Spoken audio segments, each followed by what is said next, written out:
True Indology అన్నటువంటి ఇలాంటి conferences పెట్టి సాధారణ భారతీయుల మనస్సుల్లో క్రైస్తవుల పట్ల, ముస్లింల పట్ల, సిక్కుల పట్ల, అలాగే బౌద్ధుల పట్ల విషాన్ని చిమ్మేటటువంటి ప్రయత్నం చేస్తున్నాడు. ఆ ప్రయత్నంలో క్రైస్తవులను దిగజార్చి క్రైస్తవులు ఏ విధంగా ఈ దేశాన్ని కొల్లగొడుతున్నారు, దేశాన్ని నాశనం చేస్తున్నారు అన్నటువంటి మాటలు చెప్పే ప్రయత్నం చేస్తాడు. అందులో భాగంగానే మోదీ ప్రభుత్వం వారి అధికారంలోకి రాకముందే రాజ్యాంగాన్ని, ఈ దేశ చరిత్రను ఎలా తిరగరాయాలి అని కమిటీలు వేసుకుని చరిత్ర తిరగరాసే పనులు చేస్తున్నారు. ఆ చరిత్ర తిరగరాసేటటువంటి పనికి ఈ ట్రూ ఇండాలజీ అన్నటువంటి కాన్ఫరెన్సులు దాన్ని ఏమంటారు, ఒక ఫౌండేషన్ లాగా, లేక ఒక పునాది లాగా మారాయి.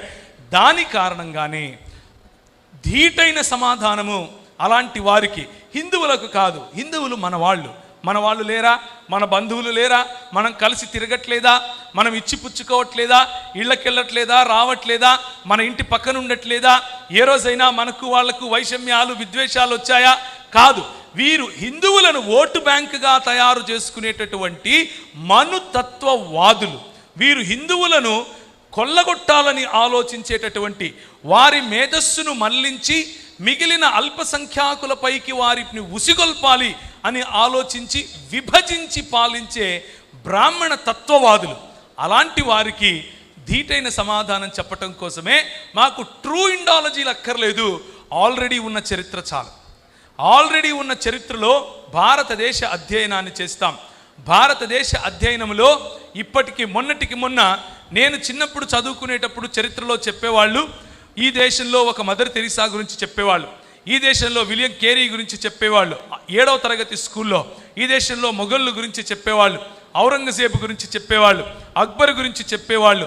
ఇలా భిన్నత్వముతో కూడినటువంటి శివాజీ గారి గురించి చెప్పేవాళ్ళు, కృష్ణదేవరాయల గురించి చెప్పేవాళ్ళు. భిన్నత్వంతో కూడినటువంటి ఏకత్వాన్ని తీసుకొచ్చే ప్రయత్నము ఈ చరిత్ర చేసింది, అది నిజము కూడా. కానీ ఇప్పుడు వచ్చినటువంటి ప్రభుత్వాలు ఏం చేస్తున్నాయి అనంటే, మొన్నటికి మొన్న 10వ తరగతి ICSE సిలబస్లో రాస్తారు, క్రైస్తవులు పోలీసు వ్యవస్థను మరియు మిలిటరీ వ్యవస్థను ఉపయోగించుకుని, ఇది ICSE 10th class history book, ఈ పుస్తకంలో రాసింది గవర్నమెంట్ వారు అనుమతించి రాసినటువంటి చరిత్ర. క్రైస్తవులు పోలీసు వ్యవస్థను, మిలిటరీ వ్యవస్థను ఉపయోగించుకుని మత మార్పిడులు చేశారు.